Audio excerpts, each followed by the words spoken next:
I'm very happy that Annie Fletcher is here with us this afternoon. Annie Fletcher is Chief Curator of Exhibitions at the Van Abbemuseum in Eindhoven, the Netherlands.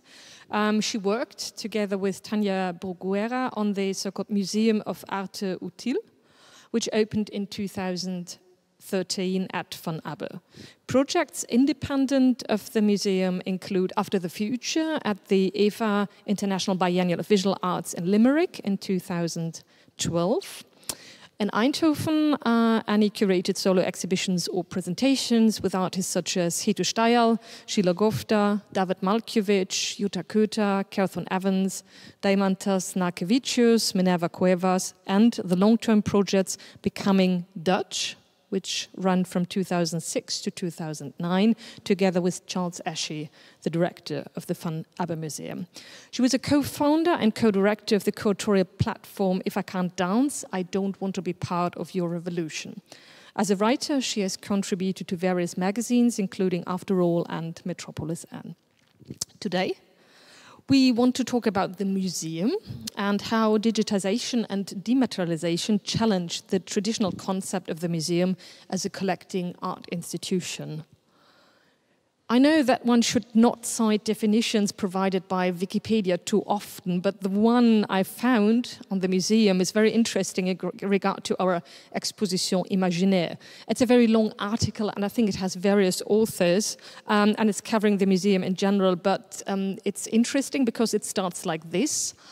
A museum is an institution that cares for, conserves a collection of artifacts and other objects of artistic, cultural, historical, or scientific importance, and some public museums make them available for public viewing through exhibits that may be permanent or temporary. Museums have varying aims, ranging from serving researchers and specialists to serving the general public. The goal of serving researchers is increasingly shifting to serving the general public. Some of the most attended museums include the Louvre in Paris, the National Museum of China, the Smithsonian Institution in Washington, the British Museum in London, the National Gallery in London, and the Metropolitan Museum of Art in New York City. There are many types of museums, including art museums, natural history museums, science museums, war museums, and children's museums. As of the 1910s, the continuing acceleration of the digitization of information combined with the increasing capacity of digital information storage is causing the traditional model of museums, that is, as static bricks and mortar collections of three-dimensional specimens and artifacts, to expand to include virtual exhibits and high-resolution images of their collections that patrons can peruse, study, and explore from any place with internet. The purpose of modern museums is to collect, preserve, interpret, and display items of artistic, cultural, or scientific significance for the education of the public. And now, because I think that's quite something different, a short description of the Van Abbemuseum, which I found on their website. The Van Abbemuseum in Eindhoven is one of the first public museums for contemporary art to be established in Europe. The museum's collection of around 2,700 works of art includes key works and archives by Lissitzky, Picasso, Kokoschka, Chagall, Beuys, McCarthy, Daniels, and Kamerling. The museum has an experimental approach towards art's role in society. Openness, hospitality, and knowledge exchange are important to us. We challenge ourselves and our visitors to think about art and its place in the world, covering a range of subjects, including the role of the collection as a cultural memory and the museum as a public site. International collaboration and exchange have made the Van Abbemuseum a place for creative cross-fertilization and a source of surprise, inspiration, and imagination for its visitors and participants. That's our great PR department. So, you have prepared some images of recent projects. And I think we have a look, and then we have lots of things to talk about, because I think all these projects are a great example how the museum can operate within the limits of its special venues, how it can expand, how it can outreach to people who are not based in Eindhoven, how it can bring their works to places where there is no art museum, etc., which I think has always been on the agenda of the Van Abbemuseum, more or less from its first days. Thank you, Vanessa. And thank you so much, Vanessa and Hector and Nicholas, for inviting me today. I have to say, when I got the invitation first, I thought, oh my goodness, I don't know if I can speak about this. We are so not advanced in terms of thinking the most radical things about digitization in comparison to perhaps other places.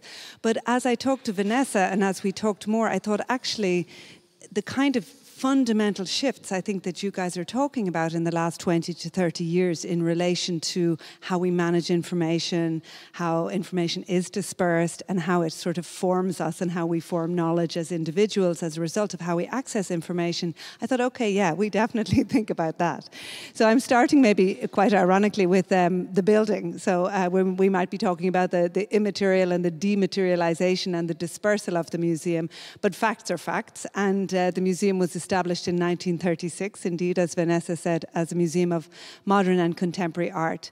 There's something kind of fantastic about those limits. I mean, sort of being very transparent in your thinking about what the basics are that you have in your hands in order to think about what to play with. And for us, one of those very simple things is that we were one of the first, indeed, if you could say custom-made or purpose-built museums of modern and contemporary art. So maybe not like the Louvre or other museums in that our mission is specifically to think about the modern and the contemporary, but definitely in terms of our ideas of pedagogy, education, and sort of all the rest, completely a museum in the best sense of the word, I hope.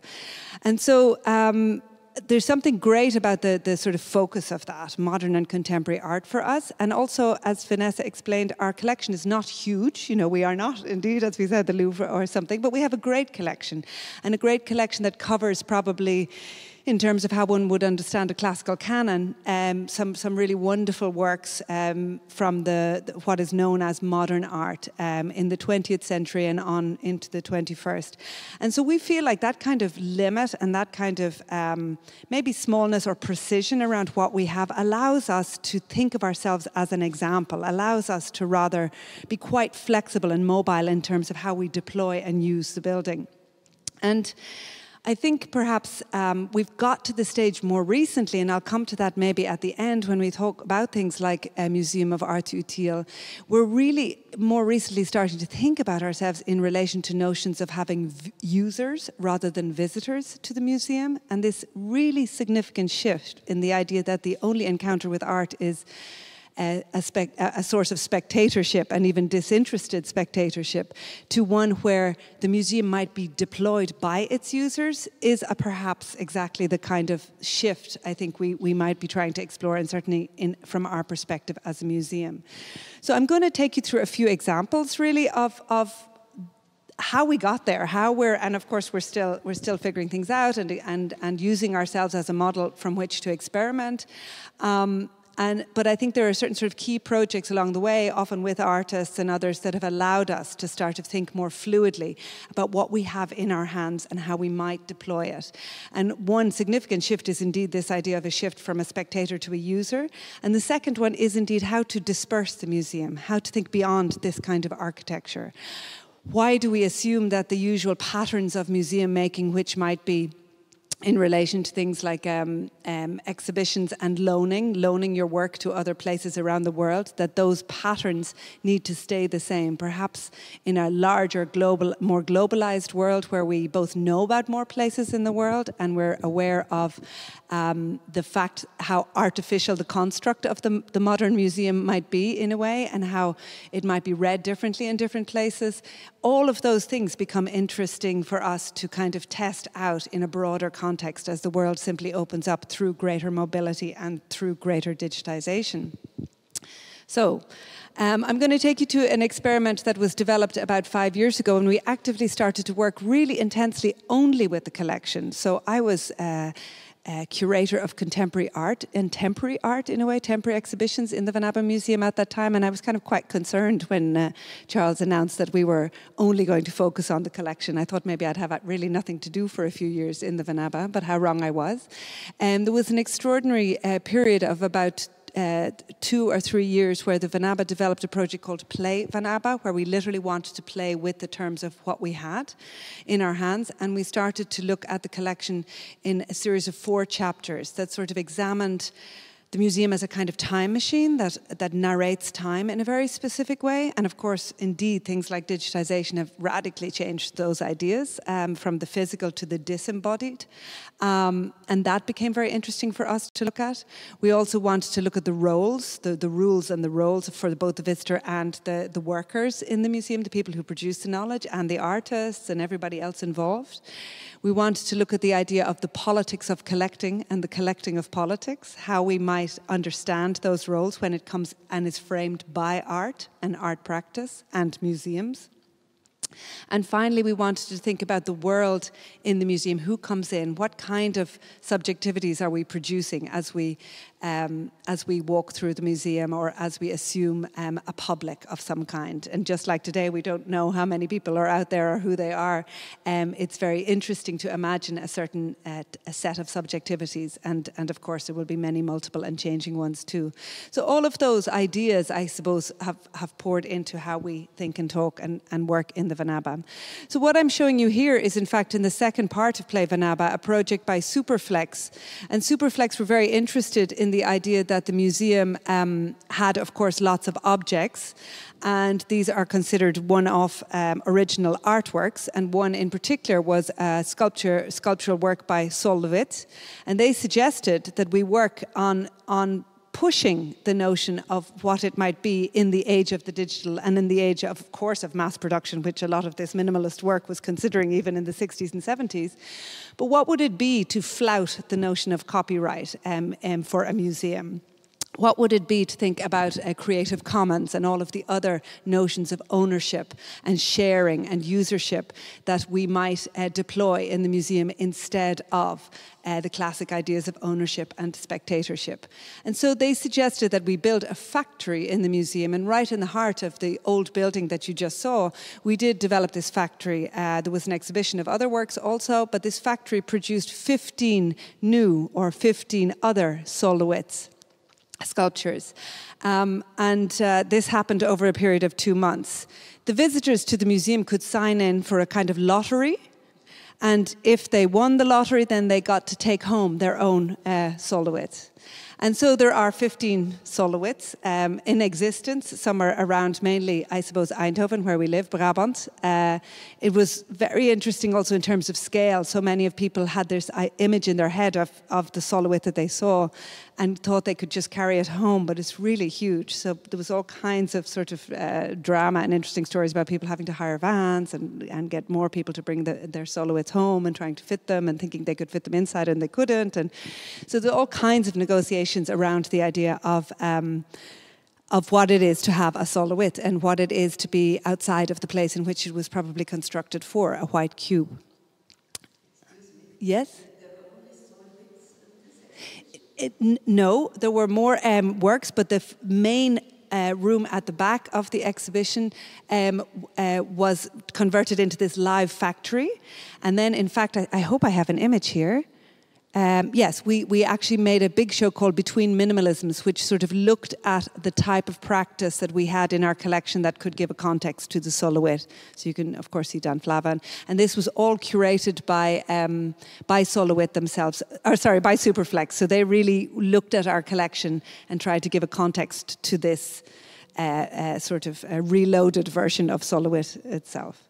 And a big part of the work was also to work with law and a lawyer and to work with the estate of Solowitz and to negotiate the whole legal parameters of whether this may or may not be possible. Another thing that whole exploration of Play Van Abbe sort of led us to think about in the museum was indeed these architectures. I think when we talked on the phone, Vanessa, I said, you know, part of the big problem of many museums and many other places is that we're trapped by our architecture. And I think this whole project is really exciting attempt to kind of escape that trap of architecture, but yet to think in both a convivial way and in a dispersed way about how to sort of think about these issues. And so what we actually started to look at was indeed the ideologies produced by the idea of the white cube, and what other display systems and ideas had artists and others been thinking about in the history of modern art, and were any of those things that we could sort of negotiate or look at again in our attempts to reinvent our museum for the 21st century. So this perhaps is a very well-known model, an extraordinary one developed by Lino Bobardi in Brazil. And these are these wonderful glass panels and concrete stands that she developed as a way of hanging not only artworks but also artifacts and culturally produced objects when she made her wonderful great exhibitions in Sao Paulo. And what was so interesting about this for us was we invited Wendelin van Oldenburg, an artist, to curate our collection on these glass panels and to in fact set up a setting in the room. So she put this green board around the side with the idea that people could write on it perhaps. She also worked with Grant Watson, who's a curator and thinker and researcher, on developing didactic panels for the back of these, because Lino Bobardi had these really famous didactic panels on the back of all the paintings that she developed. And there's lots of very simple strategies and things at play in this work, of course. There's the idea that you can see the back of the object, that you're aware that it's not just the image of the artwork itself, but it is an object. You can explore other kinds of associations with the work. You are conscious of your own sense of embodiment as you walk through the space. You can see other people, you can see other works. So all of these were kind of great experiments for us in thinking, indeed, the idea of what is an adequate architecture now. A second project that was very important was a project that was never finally realized, and we realized it with a series of academics for this project, and it was the Room of the Contemporary, Raum der Gegenwart, which was an idea of Moholy-Nagy and Alexander Dorner in 1936. And they wanted to build a room of the contemporary, so they wanted to think together about their excitement in relation to technology, of course, in relation to photography, film, light, machine technology, and to capture the energy of that and to allow for the flexibility of that. And so they developed this very beautiful idea. There's sort of a button you can press and images sort of roll past you, and there was an idea that, of an accumulation of knowledge and an accumulation of experiences in one space. And so this was something that we sort of set up to try and think about, indeed, how you understand that notion of how we deal with images simply, and how we deal with visual and art information around the notion of art in the contemporary. The second sort of part to that project that we sort of still dream we want to do is to work with somebody on reinventing what that room of the contemporary would be now. Perhaps this is it. A third sort of really interesting process for us in relation to that is to work with the technician of the Museum of American Fine Arts, which is a very extraordinary project. And this technician has incredible access to thinking about the processes of art history and how the notion of a modern and very Westocentric sort of history of painting developed. That was a display we also purchased for the museum. What was interesting about those experiments was that they started to allow us to think about something beyond the pure experience of walking and seeing an artwork in a white cube. It started to sort of provoke us to think about things like the collection as a whole, how it was set up, how it was displayed, but also what it might be, what it is to have this cultural repository in the 21st century. Is there a need to have these original artworks, as Superflex showed us? Is there more information that we might glean from the whole operation of being a museum? And so just to show you here, this was a series of experiments that we developed working with an amazing designer called Joost Grotens, where we started to look at the exhibition, at the collection as a whole, and started to analyze the other kind of statistics one might glean from it if you read it differently. So very simply here, what you see is the statistics in relation to the amount of purchases in the Van Abbe's collection of male artists, of female artists, and of collaborations, groups. And what's rather shocking, and even now, even if we think we corrected it a bit, is that the top line goes right across that doorway and shoots off down the corridor to the other side. And as I said, I would say that I certainly have been extremely active in showing women artists in the museum in the last 10 years. We've definitely increased our level of purchase, but it's still kind of pathetic. And it sort of shows you, even when one is hyper-conscious, how the world is still shaped on many levels. I just want to see, this is another quite important statistic in relation to that, or graph or set of facts and figures. And this is about the notion of how international our collection was, where we purchased work from. And again, I think it's lovely to sort of, always question these terms. We're a museum of international modern and contemporary art. So we're already looking at what that notion of contemporary might mean.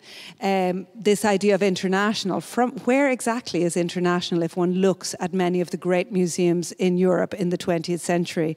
And I think many of them reflect a very similar history to ours, which was deeply based in the States, certainly from the 60s onwards, and also heavily based in our situation in Germany, Belgium, the Netherlands, still France, I suppose, at the beginning of the 20th century. And huge swathes of the world are just not part of the consciousness of this idea of what might be international. And of course that has changed. And with us there's that grey area of Russia and the old USSR, and really refers to a very large collection that we have of El Lissitzky. We have one of the largest collections of El Lissitzky outside of Russia. And this proves to be a very important thinking point for us about actually similar things. How the Russian avant-garde artists were so excited by technology. They were so interested in dispersing and thinking and applying creative practice in a broader sense than just necessarily in the white cube. This is another set of those statistics which really report on the value of the work in our collection. So the idea that when things were purchased and how much the price has risen of things over the years. And that's absolutely true on so many levels. It's kind of extraordinary. And I think you'll be talking later today about the art market more specifically. And one can certainly see that the art market has kind of exploded exponentially in the certainly last 20 years, and has had a huge effect on not only what's at play, but the activation of different kind of production and reception of art practice. Another thing we started to look at in Play Van Abbe at that time was the provenance of works. So we might want to think about the materiality of the object, but also what about its biography? Where did it come from? And this became, and I think it's a big question for many museums, and one of the things we specifically looked at as a chapter in that particular exhibition was looted art. So we really tried to look at the past of the Second World War and the provenance and the uncertain provenance of certain works in our collection. So all of the archive material is laid out here, and various mediators were there to kind of discuss and debate the provenance, the biography of the works themselves. So I think what you start to see here happening within the Van Abbemuseum is a kind of an explosion of activity and thinking around the work, not just the work itself, but around the actual art practice, both its reception, its production, its presentation, and our engagement with it. And the institution.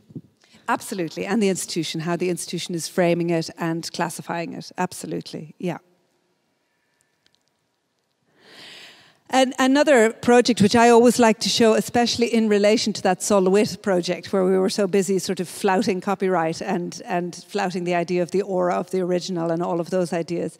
There was another project where, in fact, the aura of the original was extraordinarily important, and in fact, paramount for the project to actually work. And this is the project that we developed as part of Play Van Abbe in, I guess it was probably 2012, 2011, something like that. And this was the attempt to loan a Picasso of ours. We have two. This is La Buste Femme from 1943. We always think it's quite an interesting work on many levels because it's a work that Picasso painted in occupation, in occupied Paris at the time. And this work eventually was a work that we loaned to Palestine, to the art school in Ramallah. And it came as a request from the director of the art school, who's also an artist, Khalid Hourani. And based on a lot of long-term conversations that we started to have with him, and in fact many other curators in the Middle East over a 2-year period, we were very interested in trying to understand how, again, the museum might be useful rather than to just display knowledge and to display a kind of a sort of a contemporary scenario around particular works of art and the context in which particular artists were working. We talked to all of these curators and artists about the idea that perhaps the Van Abbe could engage in, rather than passive lending, so a lending process that most museums are engaged in, where you get a letter from someone and you say, can I borrow your Picasso or your Chagall for the MoMA or for whatever, and you read the conditions and you say, okay, is this a AAA museum? Has it got good humidity, lighting, whatever? Can they afford the crates, and can they afford the couriers? And there's like a huge professional discipline and business around the loaning and transporting of artworks. And I would say it's 50% of what a big museum does, but it's completely unseen generally by the public as a big part of the work. And again, there's all those kind of assumptions in terms of the institution around what one might do in loaning work out to other international places. So we said, well, what about if we started to think about a process of active lending where we might actually engage in a more both professional way and a more embedded way with partners in loaning work, so in conditions that may not be perfect. So either by helping them build the conditions in a particular context, or helping them apply for money, or sharing knowledge, or teaching people perhaps in relation to certain techniques or needs for work in that context. So it required a much bigger set of relationships. But back to the definitions at the beginning, I think, perhaps new times require new ways of thinking the application of all of these principles of what museums are and what they should be in relation to loaning, in relation to pedagogy, in relation to all of these ideas of sharing and loaning work. So basically, Khalid talked to his students and said, if we could borrow an artwork from the Van Abbe Museum, what would we borrow? And the request came back to have the Picasso.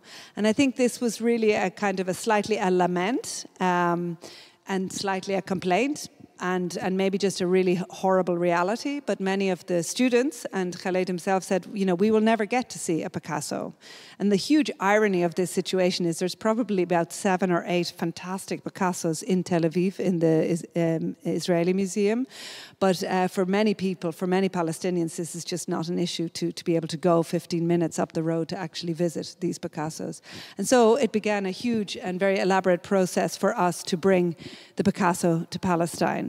What became fantastic about that project on many levels was the fact that we simply had to test every part of the common sense of what the museum does in order to develop this project. Our registrars, our head of collection, the transport people, the insurance people, all thought this was a really dangerous and really difficult, and were probably really not in favour of this project when it started. Completely understandably, it's a 7 million. It's a painting worth 7 million. But for many reasons, everybody thought it was worth trying to do. Partly, it starts to show you on a very empirical sort of level the craziness of not trying to export a work worth that much money to a country that doesn't exist. So to have a conversation with people legally or in relation to insurance and to insist on something going to a place where actually people do exist and do live and have a desire to see an artwork required amazing sort of mental and legal gymnastics. And it took us 2 years to develop this project.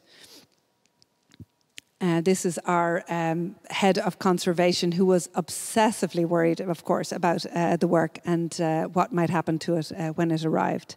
And there were many, moments of being not sure whether it would be impounded. The security in the region, of course, it's not stable. There's many reasons why this was a precarious sort of journey, but it landed perfectly and eventually went up on the wall.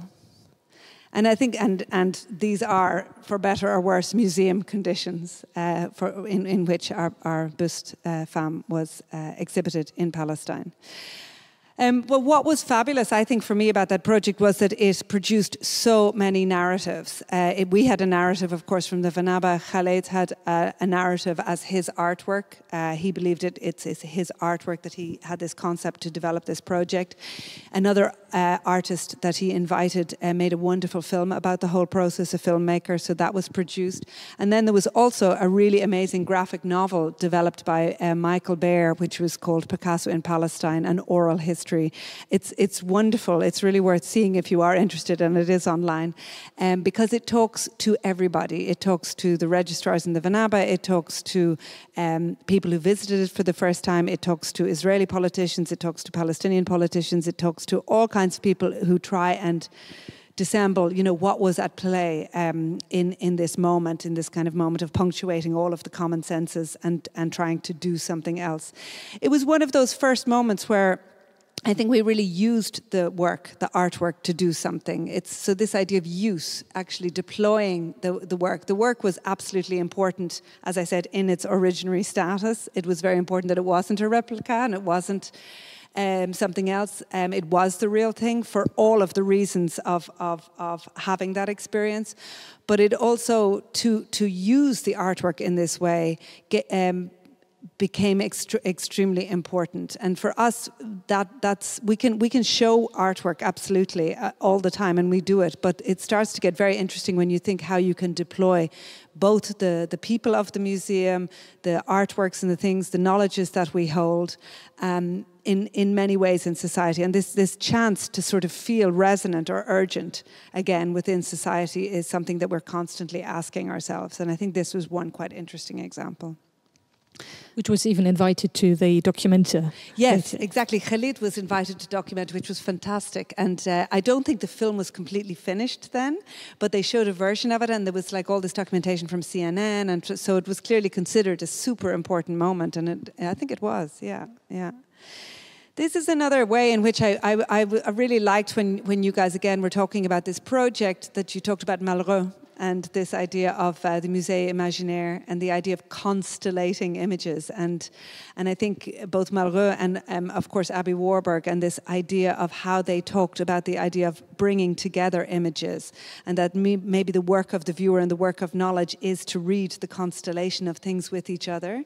That's ultimately the experience that we're all developing between curating or going to see exhibitions. We're understanding a certain legibility, a certain set of thought processes by reading things against each other. And for us in the museum, I think that idea of constellation is super interesting and something that we often look at. This is continuing really from that project that I showed you before around statistics. But there is something kind of extraordinarily perverse about the fact that you might have an amazing museum and 70% of the work sits in the storage and isn't out on show. And of course, dispersing it in relation to putting it online or thinking about how to share it in other ways by loaning it is one way of taking it out of storage. But another very simple way that we've been developing for the visitor of the museum is another what we call museum index. And so these are thumbnail prints of every single thing that we have in our collection.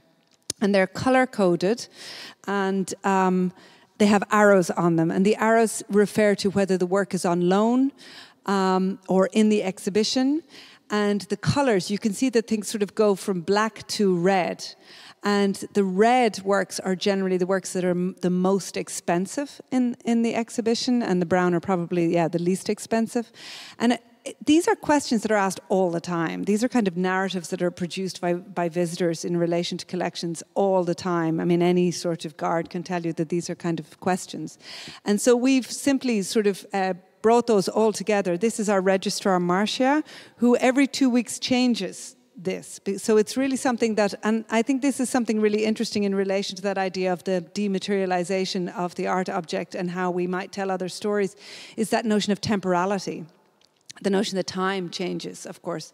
And so it requires her literally physically every 2 weeks to change where things are on loan, and if we figure out that the actual value of something is dramatically changed, that also has to be taken into account. And there's something quite perverse about putting it up on the wall rather than just having it online. But we are developing all of these archives online.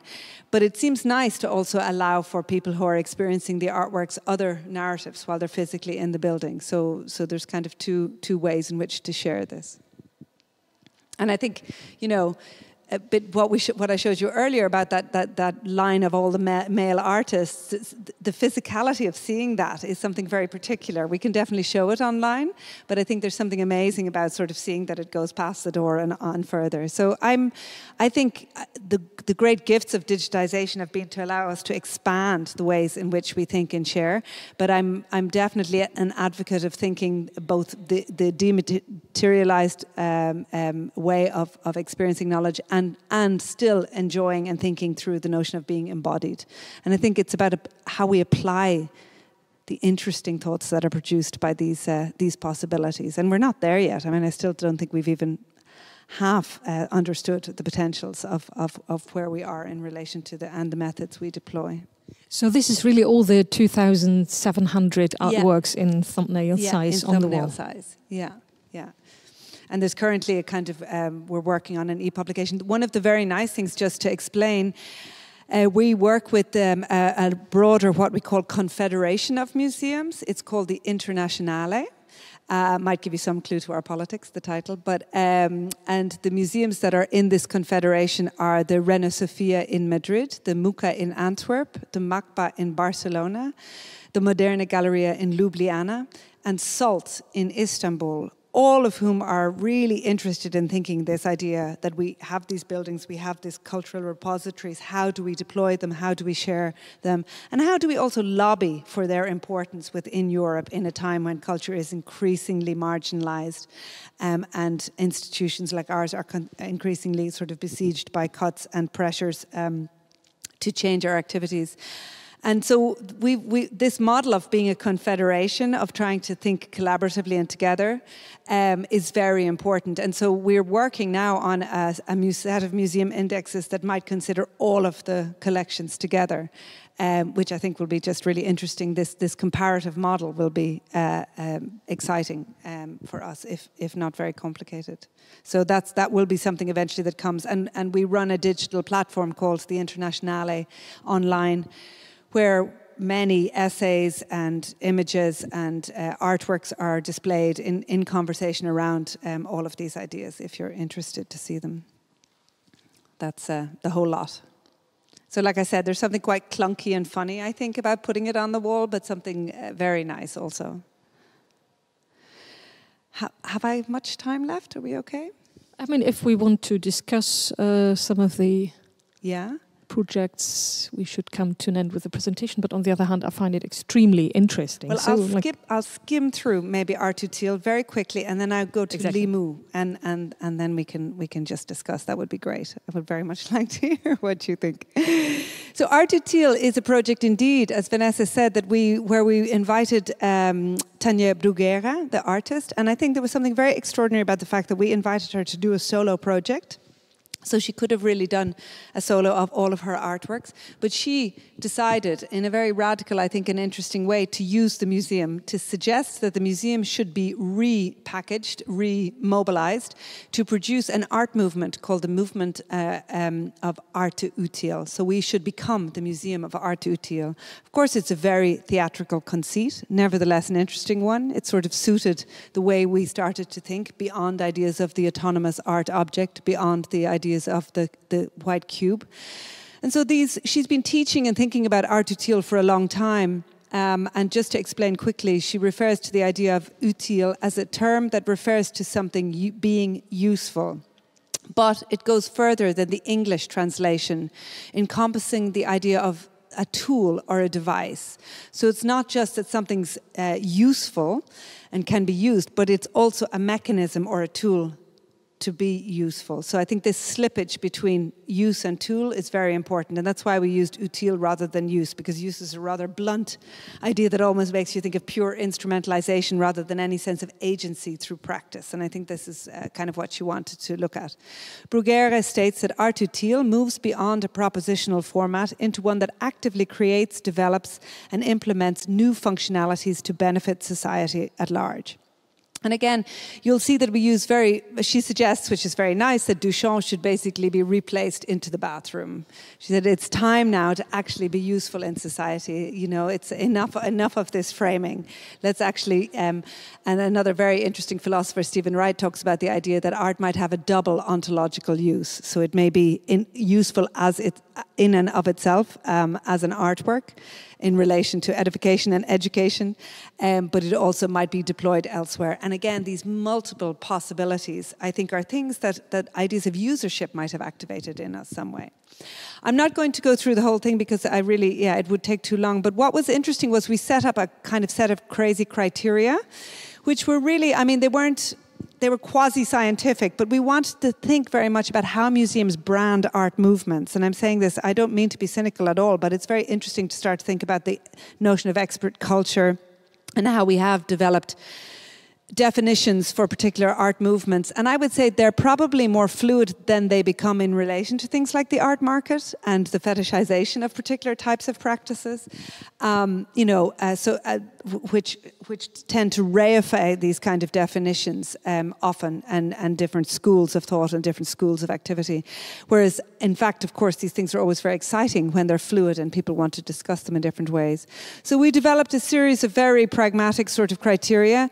Now, the legacy and the history of so much of this work is in many different types of practice, one could say. Activist art, community art, political art, much conceptual art, much collaborative practice. And we actually started to track what we believed were practices in the field for the last 200 years that might be called art utile. And so we developed a large archive. We created a museum of art utile. You can see, maybe you can see on the top left corner, there's the Van Abbemuseum in neon. At night, when you turned on that sign, the only bit you saw was use. We turned off all the rest. So it was kind of this real attempt to rebrand ourselves for a period of 4 months. We had a room of controversy because often we really argued about whether works were really utile, either that perhaps artists claimed they were much more utile than they actually were, or perhaps things didn't mean to be utile and they became utile. So a great example of that is the group NSK, who produced passports for the Nieuwe Slovenische state. And this was an artwork, and very determinedly to be an artwork, developed by Erwin and NSK in the 90s, I guess. But what happened was a lot of specifically African people from Lagos, I think it was, from Nigeria, started to use these passports to actually cross borders. And it became a real thing. And so Erwin actually went out and made a documentary about this, or a video, and they were really trying to negotiate and think about whether this was interesting and to deal with the phenomenon of the fact that people were actually getting across borders with this work, which I think they thought was kind of fantastic. And so it's interesting to think something might become utile when it passed the intentionality of the artist. We worked on, again, a kind of display. So while we had a very big digital archive, which is still open, by the way, so if anybody does want to suggest new art utile art practices, there is a whole possibility to do that online and add to this a live archive and this growing archive. But again, we tried to manifest it in the space. Partly one of the interesting things I think about these manifestations in space is to constantly bang up against the inadequacy of the architecture and and maybe its inappropriateness for much more fluid practices that are happening out in the real world on a one-to-one scale. So we wanted to think and really debate and sort of figure out ourselves what we might do to adequately represent, engage, and talk about these kinds of practices that are simply happening out in the field, as one would say. I'm not going to go through all of them, but needless to say, various rooms were produced and used really all the time. This is a light therapy room. This was a divorce that happened because we managed to use our director, Charles Esche, as the person who could divorce Nuria Guel from her partner, because he was high enough in the civil service in Eindhoven he had enough of a legal sort of status. So he was deployed, and that's also interesting to think about. So there's all kinds of interesting slippages between the idea of what and who is deployed in relation to art practice. There was an honest shop. I'm going to skip this. This is a very nice performance that's going to happen over 4 years in the Van Abbemuseum from Francesca Grilli with a family that sing to the collection over 4 years. But I put it in because I wanted to think about that idea of expanding time. And again, when one does think beyond the sort of material of the exhibition or the object, how, you know, that it loosens one up from all kinds of finite ideas around exhibition and the exhibitionary. And finally, I want to come to another moment of intense dispersal in the Van Abbemuseum. And this is a project by Li Mu in Guizhou, which was the village that Li Mu grew up in. It's about 800 kilometers outside of Beijing. And Li Mu had worked with Charles, our director, in Shanghai, and they discussed a lot him coming to research and look at the Van Abbe's collection. And this is a work by John Cormeling. And he came to us with a proposal. He said that he wanted to bring the collection to his village. He wanted to see whether it could be lived with and experienced and engaged with in what is considered a relatively rural village of about 2,000 people. And Guizhou was also thinking about his own life and thinking about the fact that it existed in a completely urban scenario of Beijing. And at one moment he decided to go back and think about whether any of these things actually have any currency, use or resonance outside of the urbane or the West also. And he produced a very extraordinary project and also set of films about a year-long process of installing these works. This is Soloit. It gets deployed a lot in the Van Abbemuseum. Dan Flavin, so that piece that you saw in the exhibition earlier, this is a beautiful drawing of that work going there. Soloit again in the background to hang vegetables in the shop. The real one or the Superflex? No, a replica. And they were all replicas in a way this time, except for the video works, I suppose. We had Hülle and Abramovich. And again, you know, but again, once you start to talk about digitization and the idea of video, you know, why is it original and something else isn't? This is a very beautiful, of course, iteration of Richard Long. So I think I'll leave it there at this very beautiful idea of the dispersed artwork, very, very far away from the Van Abbemuseum in Eindhoven. Thank you. What I find very interesting in the, say, like exhibition politics of Van Abbemuseum, that you use artworks mainly as like sources of knowledge. It's not about the erratic original.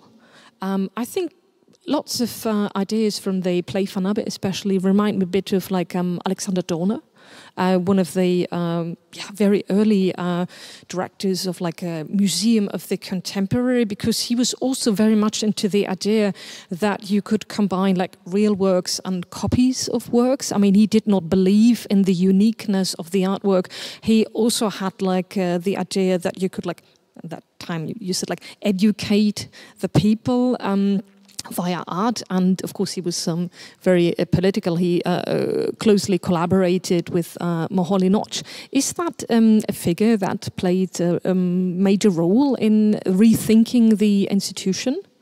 Absolutely, absolutely. I mean, we're definitely totally embedded in thinking about the European Museum and Dorner, and like, so reproducing the Raum der Gegenwart for us was really important. So Dorner is super important, but also indeed Malraux and Warburg, like this idea, you know, who does believe in the aura of the original nowadays except the market, actually? I mean, there's a question for later.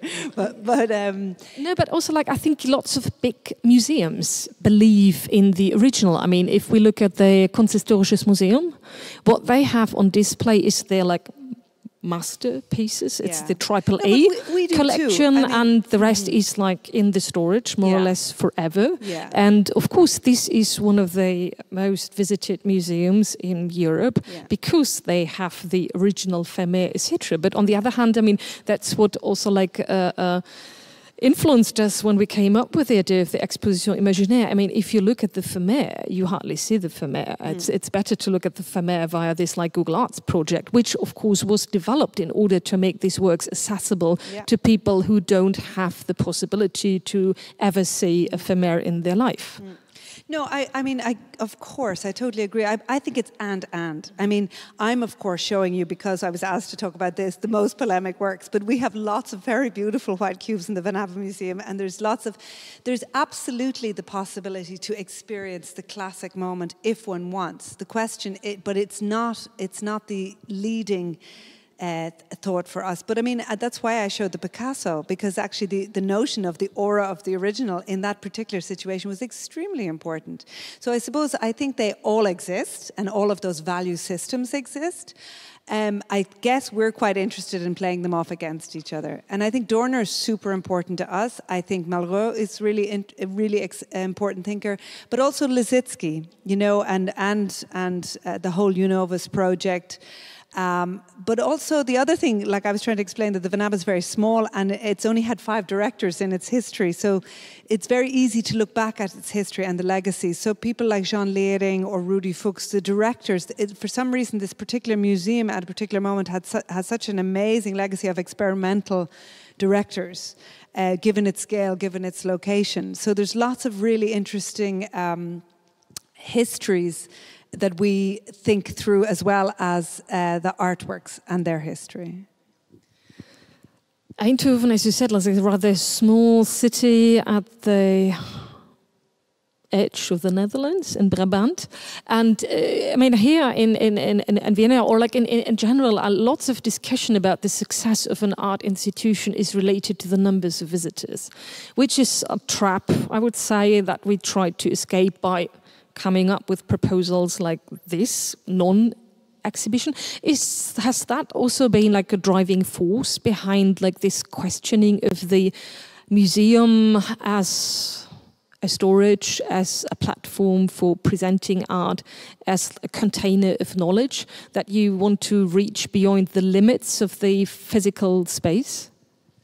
Yeah, I mean, for sure. I think, it's only 170,000 people living in Eindhoven, so it's very small. But it's also quite interesting because it's on the border of Belgium and Germany, so it's very much in the heart of old Europe on many levels. But it nevertheless a small place. I think, this demand for visitors is a pressure we all feel, and I think we all argue against. But I think, again, it's always interesting to think, why is this question being applied, and what level of success do we want? And I think none of us want to see our spaces utterly empty. You know, we want to communicate with the world, but we just want to think that is a huge amount of visitors to one particular thing the only way to do it. I think it would make us extremely happy to feel like that there was a bigger permeation of our activity in the field beyond the professional public. And that definitely drives us. There's also something really interesting about, and very, what would you say, grounding about being in Eindhoven, in that only 10% of our audience is a professional audience. So 90% is kind of regional visitors out for the day. There's no tourists in Eindhoven. I mean, they're working on it, but really there isn't. So it's a very industrialized, it's an old Philips city. So there's something very interesting about that idea of how people imagine the museum. And I think those things are great to test all the time, you know, in terms of who's visiting, why are they visiting. With Art Utile, we wanted to think about, could the museum still be like a social power plant? And of course, you know, we know social democracy has collapsed. You know, the museum is one of the last vestiges of that old system.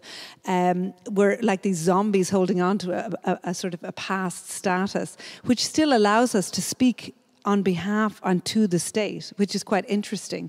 So I suppose that's one of the things that we often think about, is that it's the museum and the public institution still maintains, for however long it will last, a very interesting sort of transitory position in relation to the rapidly changing sort of circumstances in which we're all trying to grapple. And that seems to be why it's important not just to think through the artwork, but actually to still understand the potential of what's in the institution itself. I think the potential of the institution is often underestimated. Totally. I mean, we still believe in the idea of the gallery as like a space for like education, etc. But I think for like a younger generation, it's also like a social space, because there is no such thing as public space anymore. It's completely commercialized. And I mean, there was a recent survey at Tate Modern where they asked visitors like why they visit the exhibition, or like why they came to Tate Modern, and especially the younger visitors said like, yeah, it's a place where we can hang out.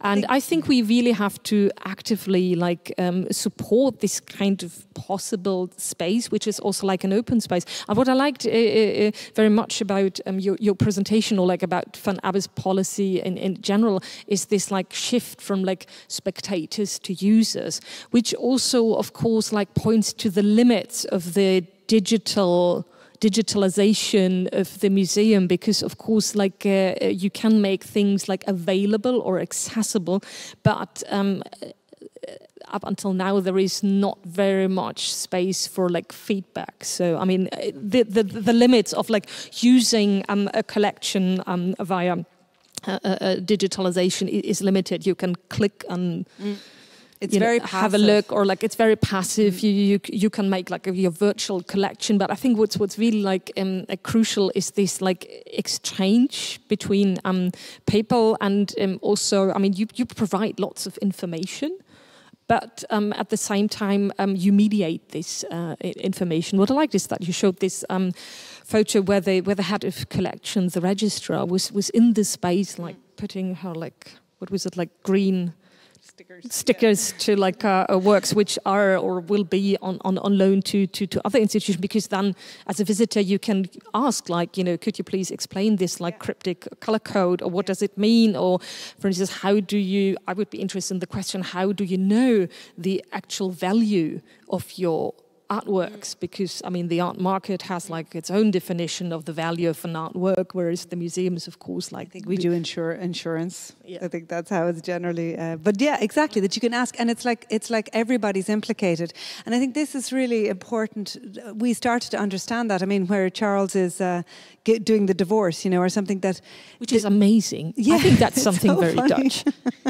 Yeah, but it's kind of beautiful. No, it's like this idea that we're not all hiding in the office and the work's there. You know, that there's much more to be deployed, and I think we started to understand that when one of the people who worked in the Van Abbe, Diana Franson, she is head of she was the head of the library. She's curator as well now, and she started to develop something called the Living Archive, and a lot of these ideas came from that, and it was so beautiful that she sort of at some point, Charles, when he came in, would sort of point to ideas that he thought were totally new and radical and what he wanted to do with the museum. And she would say, well, actually, I think you'll find that maybe Jean Lehring did something like this in the 60s, or Rudi Fuchs did this, or did you know that there was a big debate between Fuchs and Hacke, and she has all the letters. So there's so much in the pursuit and the dialogue of art and its institutions that remains unseen, and that is super interesting. And I think that started us to think that not only do we have a collection, but the collection is part of the archive, and the people are part of the archive, and the knowledge is part of the archive, and that can be deployed in many ways. And I think what you said about conviviality and the social space is crucial. And, you know, when I talk about our inadequacy, it's also our deep slowness at understanding that we could really deploy ourselves in much more exciting ways in society now, given that, you know, on paper, museums are a huge success story in the last 20, 30 years. You know, people are pouring through the doors. There's a huge potential there. And I think that's really exciting, but it's also so it's not only about discrete objects in space. There's so much more that's possible, and that notion of use as well is super important. I mean, it's very challenging, and Stephen Wright, who wrote a set of terms for us for the Museum of Art Utile, and his lexicon of terms is on our website too. He talks about the idea, the reason that why the notion of a user is deeply political in comparison to indeed how we treat people digitally, you know, and we expect them to sort of be passively receive our broadcasts in a way, or we pay lip service to notions of interaction. Use also means misuse. and institutions are terrified of misuse. So it's like, how do you manage use, you know, and how do you cordon off use? And so it's an enormous challenge. And I would say, you know, we're also equally as terrified in the Van Abbe. You know, it's really complicated stuff in norms in order to think what use actually might mean. But nevertheless, really, really thought-provoking. Yeah. The Wikipedia definition of the museum distinguishes between the institution that serves researchers and the one that serves the general public. And what I like about these like more recent developments is to think both together, that the general audience is also like a huge team of researchers, and we should redefine like what does research mean, because it can reach beyond the limits of like a pure academic kind of research, as you said. Like it can just be like a research, what does this artwork mean to me, what kind of function can it have, is it limited to the way it is like displayed, etc. So there's a lot to do, but I mean, museums were considered like the dinosaurs of the art world. But I think, I mean, as they have to face this dramatic challenge, they are far more mobile than several art galleries with no collections, because these institutions think that they can do whatever they want, but then they limit themselves to like a series of exhibitions. So thank you very much, Annie Fletcher. If anybody of the audience here, at least the live audience, wants to take advantage of asking a question, yes? First, to the picture you show us here, would you say this is land art? Well, it's the villagers' reiteration of land art. Yeah. And the little square thing on the left looks like a solar panel. Let me see. Oh, it does, doesn't it? Yeah, I suspect that's just like, or an iPad or a computer or a laptop sitting there. I see. Yeah. I don't. It's definitely not, to my knowledge, part of the work. Okay. Now, I wanted to ask you, I mean, your museum seems to be quite successful in whatever you try to achieve. And would you, has anybody taken this as a model for another museum, or is it adaptable to other museums? I think we're in dialogue, and we learn from lots of other museums too. I don't know. I think this is a pretty shared conversation. I mean, certainly within that internationale group of museums, I think a lot of the things that we do, we've learned from them, or they've learned from us, or so. But you know, the point with us is we make our mistakes in public. I think. You make what? We make our mistakes in public. You know, so we're not always successful, I would say. But we do take seriously that idea that we could become. We are an example. So it's about, you know, using ourselves to try out things. And one of the reasons I think that we can do that is because we're in the Netherlands, which has a huge amount of fantastic museums. We're not a national museum. You know, we don't have obligations perhaps that others might have. We've got there's a lot of very good collections of modern and contemporary art, so it's not like we have the only one. So there's space. It feels like there's space for this kind of experiment. But I'm glad you think we're successful. That's nice to hear.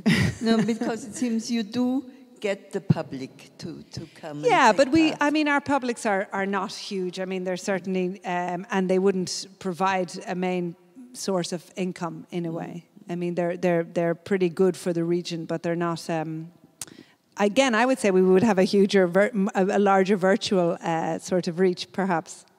But I mean, politically, locally, our visitorship comes under challenge ever so often. And at the moment, touch wood, the politicians seem happy enough. But we have had the pressure to increase visitors. We have had the pressure to do more blockbusters. But the point is we fight against it. We argue against it in many ways. And, you know, and so that's simply... And we talk about the problems around producing the blockbuster because the amount of investment financially, it's too big for a museum of our scale. So we try to back up our arguments, and we definitely have them. We're pretty robust at arguing back in a way. But I think there are similar pressures, for sure, with lots of people. Yeah. Thank you very much again. We continue at 3 o'clock with Daphne Ayas, also from the Netherlands. She's director of Witte de Wit, and I will talk to her about performance and art institutions. Thank you very much, Vanessa. Thank you.